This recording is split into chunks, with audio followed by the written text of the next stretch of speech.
Dear Utang Serya, hindi ko na kaya yung pinagdadaanan ko. At gusto kong ilabas ang bigat na nararamdaman ko.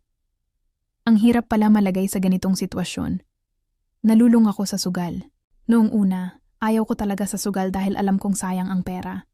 Pero noong 2020, sumikat ang online sabong. Nakita ko ito sa mister ko at sa mga kaibigan niya na nanalo. Nagsimula akong manood, natutuwa sa kanilang tagumpay. Sa GCash ko, may laman akong 100 pesos, kaya sinubukan kong maglaro. Lumago ito, naging 300 pesos, at masaya na ako doon. Pero sa paglipas ng panahon, tuwing nagkakalaman ang GCash ko, inilalaro ko na ito. Naging libangan ko na, kahit maliit lang ang natatalo, 200 pesos ayos na ako. Ngunit ito na ang pinakamalupit. Dumating ang panahon na lumalaki na ang cash-in ko. 500 pesos, hanggang sa naging 1,000 pesos.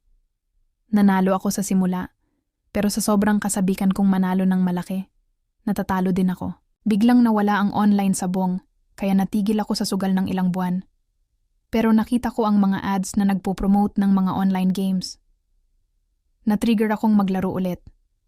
Nakita ko ang Casino Plus.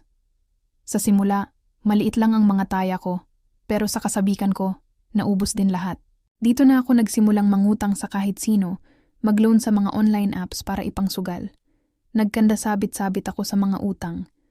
Kahit hindi ko pera, pinapakilaman ko para lang makasugal. Hindi ito alam ng asawa ko noon. Sinarili ko ang lahat.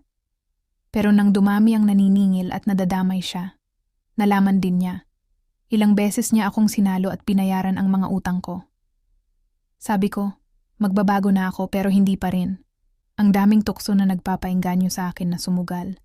Hanggang nagkanda sabit-sabit na naman ako sa utang. At ang mga magulang ko ang nagbayad nito. Sirang-sira na ang tiwala ng pamilya ko sa akin, asawa, magulang, at mga kamag-anak dahil sa mga ginawa ko. Pero ang hirap sa sarili, bakit ganito ang nangyayari sa akin?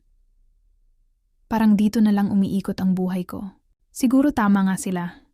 Dapat tanggapin ko na lang ang mga natalo at nawala. Huwag nang bumalik sa sugal at mas pagtuunan ng pansin ang ibang bagay. Pero hindi talaga madali para sa isang nalulung sa sugal. Ngayon, sobrang dami ko pang utang. Siguro nasa 100k plus na at hindi ko alam kung paano ko ito haharapin.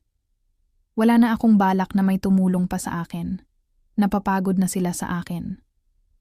Kaya ngayon, wala akong ibang magawa kundi isurrender na lahat kay Lord. Sana sa lahat ng kilos at gawa ko, dalhin niya ako sa mabuti. Lahat ng pagkakamali ko sa buhay ay isinusuko ko na at gusto kong matapos ang taon na ito na ang lahat ng problema ko ay maresolba.